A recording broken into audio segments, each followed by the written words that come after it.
Hello everyone. তো আজকে আমরা ফার্স্ট নরমাল ফর্ম দেখব। ফার্স্ট নরমাল ফর্মে দেখো 4টা রুলস আছে। প্রথম রুলস দেখো, সিঙ্গেল ভ্যালু অ্যাট্রিবিউটস। 2 নম্বরটা আগে বলি, তারপর আলোচনা করি। Attribute domain should not change.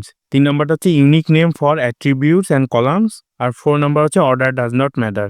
প্রথম হচ্ছে সিঙ্গেল ভ্যালু অ্যাট্রিবিউট, মানে ধরো আমাদের এই যে কলামগুলো আছে, যে এই কলামগুলোর মধ্যে সিঙ্গেল একটা করে ভ্যালু থাকতে হবে, অথবা রোয়ে রোয়ে ডাবল থাকতে পারে, কিন্তু প্রত্যেকটা কলামে সিঙ্গেল একটা ভ্যালু থাকতে হবে। এটা হচ্ছে প্রথম রুল।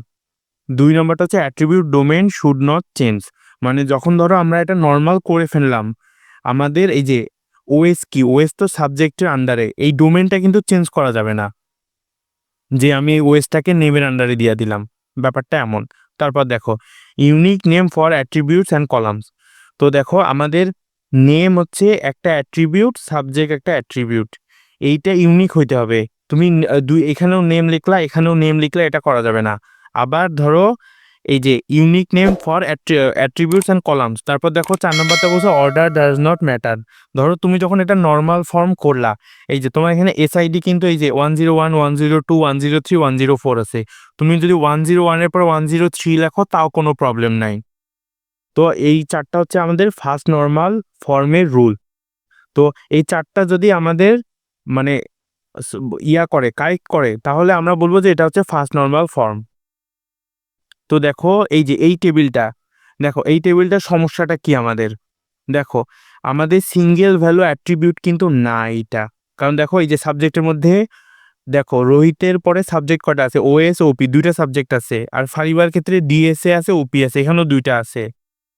তো এই 2টা কলাম আমাদের ফার্স্ট নর্মাল ফর্ম স্যাটিসফাই করতেছে, কিন্তু এই 2টা কলাম করতেছে না। তো আমরা এখন এটা সলভ করব কিভাবে? আমরা একটা কাজ করতে পারি। ধরো 101, তারপরে রোহিত লিখলাম, রোহিত লিখে একবার ওএস লিখলাম, তারপরে আবার 101 লিখলাম, রোহিত লিখলাম, ওপি লিখলাম। তাহলে কিন্তু জিনিসটা সলভ হয়ে যাচ্ছে, যে একটা এই যে সিঙ্গেল ভ্যালু অ্যাট্রিবিউট, এই শর্তটা আমার পূরণ হয়ে যাচ্ছে।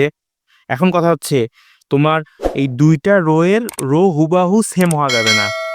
তুমি এই যে রোহিত মানে 101 রোহিত ওএস লিখলা, আবার নিচে 101 রোহিত ওএস লিখতে পাবা না, তখন সাবজেক্টটা চেঞ্জ করতে হবে। মানে 2টা রো হুবাহু সেম হওয়া যাবে না, এটা একটা শর্ত, এই যেখানে লেখা আছে। তো দেখো এখানে প্রবলেমটা সলভ করা হয়েছে। কিভাবে সলভ করা হয়েছে দেখো, রোহিত 101 রোহিত, তারপরে প্রথমে ওএস দেওয়া হয়েছে, তারপর 101 রোহিত, তারপরে ওপি দেওয়া হয়েছে।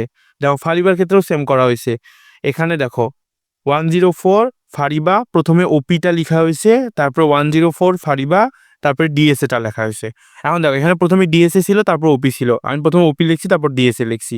যেহেতু অর্ডার ডাজ নট ম্যাটার, তো এই যে এই টেবিলটা থেকে যদি আমাকে বলে যে ফার্স্ট নর্মাল ফর্ম এটা নিয়ে আসতে, তো আমার এই টেবিলটার ফার্স্ট নর্মাল ফর্ম হচ্ছে এইটা। আর এখানে দেখো প্রাইমারি কি কোনটা কোনটা, আমি বলছি যে আমার প্রাইমারি কি হচ্ছে এসআইডি প্লাস সাবজেক্ট। তুমি এসআইডি প্লাস নেমও বলতে পারো, কিন্তু এখানে এসআইডি প্লাস সাবজেক্টটা বেশি প্রাইমারি কি হিসেবে বেশি সুইটেবল। এখন দেখো এই সলিউশনটা আরেকভাবে করা যায়। এই যে আরেকভাবে যে করা যায়, দ্বিতীয় এইটা, এটা আমি এটা আমার ইউনিভার্সিটি দেখাইনি, এটা ফারহান ভাইয়ের টিউটোরিয়াল থেকে দেখছি।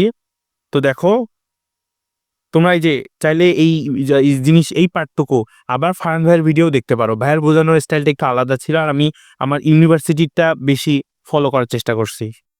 তো দেখো এখানেও আছে এসআইডি নেম, এখানে এসআইডি সাবজেক্ট। তো এখানে আমি প্রথমে কি করছি, যে দেখো এই যে এসআইডি এবং নেম, এই 2টাকে নিয়ে আলাদা একটা টেবিল বানাইছি। এখন দেখো, এখন আমি এই আইডির জন্য সাবজেক্ট কি নিয়ে আরেকটা টেবিল বানাইছি। দেখো এই যে আইডি সাবজেক্ট, তো এখানে 101-এর জন্য ওএস, 101-এর জন্য ওপি। দেখো এই 2টা টেবিল যোগ করলে কিন্তু এই টেবিলটাই হয়। সো এটাই বেটার।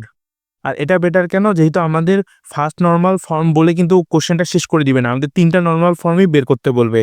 সো আমাদের এই সলিউশনটাই বেটার, এটা করা বেটার। যেহেতু আমার যদি পরে কিছু দরকার হয়, তাহলে যেন আমি এই টেবিলটাকে আবার কাজে লাগাইতে পারি। এই টেবিলটাকে কাজে লাগাইতে একটু প্রবলেম হবে, কারণ দেখিস যে টেবিলটা তুমি 2 পার্টে করা। আশা করি বুঝতে পারছো। ধরো যদি আমার বলে যে 104 ফারিবা ডিএসএ এই কোর্সটা বের করে দিতে, তখন কি হবে, তুমি তখন দেখাবা এই যে 104 ডিএসএ বের হইলো, আবার এই 104টা ফারিবা, তখন একটু বেশি ইয়া করে দেখাইতে হবে, যদি কোশ্চেনের উপর ডিপেন্ড করে। সো আমি বলবো যে এরকম প্রবলেম থাকলে এরকম সলিউশন লেখা বেটার। তো এরপরের ভিডিওটা আমরা সেকেন্ড নর্মাল ফর্ম দেখবো।